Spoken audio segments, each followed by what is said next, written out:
everybody, this is Gregory with How I Lost Over 100 Pounds and kept it off for 30 plus years, where there should be no hesitance in your weight loss and weight maintenance. Today we're going to continue the series on Confessions of an Obese Child, where I talk about my experiences at a convenience store as a child. Now before we begin, if you need help with a weight loss, contact me through the Clarity FM link found here in the episode notes.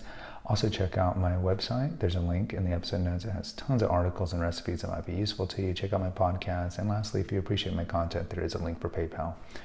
All right, so definitely I recommend you check out the other excerpts. And the most recent one, I talk about my experiences learning to ride a bike without training wheels in my teenage years.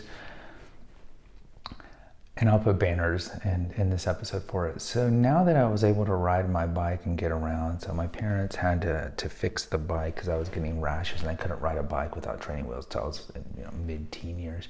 They put in this shock absorption bicycle seat so I could ride my bike. So the first thing I did, given that I was a binge eating kid, was ride to McDonald's. I would steal money from my mom's purse, which was pretty common throughout all my adolescence, whether or not to go to the arcade or to binge eat. But I would steal money from my mom's purse, and then I would ride my bike to the McDonald's and the Del Taco that were about maybe half a mile from where I lived.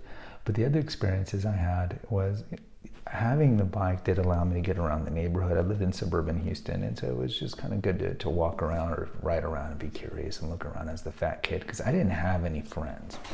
I had very little friends. I maybe had one friend, which we'll talk about later on. But as a whole, as a fat kid, I didn't really have any friends. I had two older brothers, but they were much older and pretty much gone most of the time. So my friends were my encyclopedias, which I read all the time, and video games and Voltron and Transformers, and that's pretty much it.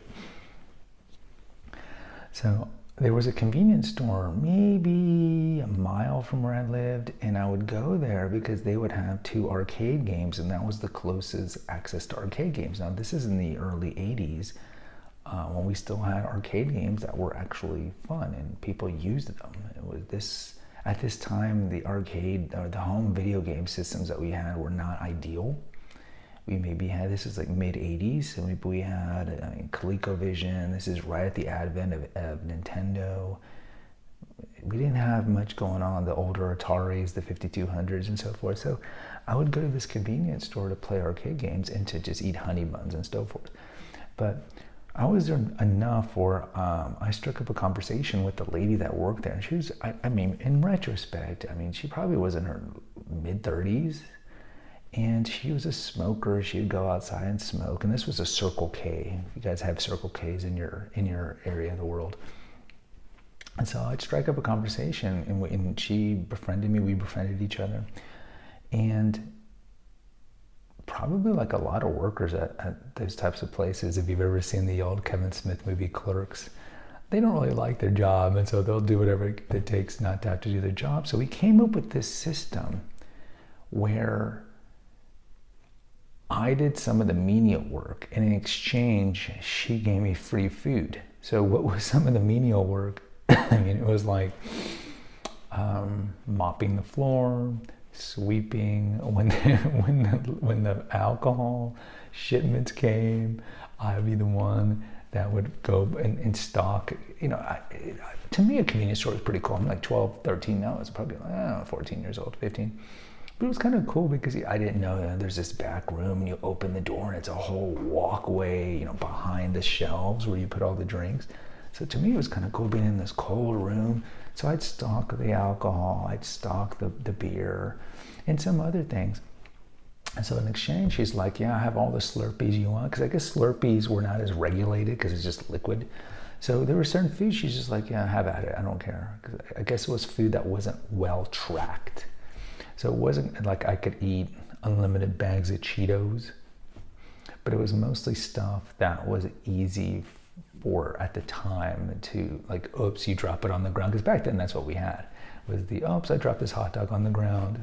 And then, so I didn't have to go to McDonald's. I was getting free junk food binges, whether it be nachos with the liquid cheese and the fake chili, Slurpees, the rotating hot dogs, and I was going there for 2-3 years. And my family, they're like, oh, Gregory, what are you doing today? And I'm gonna go ride to the Circle K. Okay, have fun. I mean, I would tell them, I wasn't lying to them. They knew I was binge eating, clearly, because I was getting fatter and fatter. And this was in addition to coming home from school and getting my 3 cheese enchilada entrees that my mom would warm up. I mean, she was completely enabling me. My mother, a good example I just came to my head, is like Cartman's mom from South Park. You know how Cartman is just fat and kind of just a brat, right? And the mom just doesn't ever really want to address you. Okay, sweetheart, whatever you want. That's how my mom was, because she was just so into her depression. She just didn't want to deal with me. So, and they didn't know how to deal with my binge eating, like we talked about in the episode where they locked all the food in the cabinet. I'd break the cabinet, right? They didn't know how to deal with it. So I think they're like, well, as long as he's not getting in trouble with the law, you know. And so this went on for years, and I loved it, you know. I got to play video games. I got to eat all the food I want. I got to feel like on purpose. I had a purpose. You know, I was helping at this store. I had a friend who was 3 times my age. It was such a strange relationship. And I pretty much went there, I mean, probably, I don't know, until the latter years of high school. So this was not good for my health, clearly, because I was just finding ways to binge eat. And like the other episodes where I would order large pizzas and hide it from my parents and hide the cartons behind the washing machine. When there was a will, there's a way, right? You lock the cabinet with a bolt lock, oh, I'll find a way to break it. You know, my appetite was insatiable, but it wasn't necessarily the appetite for food. It was the appetite in here that was insatiable. It was never filled. It wasn't filled in my very early formative years, and therefore food had to fill it. And so there was a hole I had to fill to numb the pain of the bullying that I was getting at school and the lack of nurturance I got at home. And so I would find a way, whether it be inveigling myself into the good graces of a convenience worker, convenience store worker, so I could just get free food, or other things that we'll talk about. I had to find a way to fill the hole. And as I filled that hole to numb the pain, I just got bigger and bigger and bigger. Guys, post in the comments. Love to hear from you.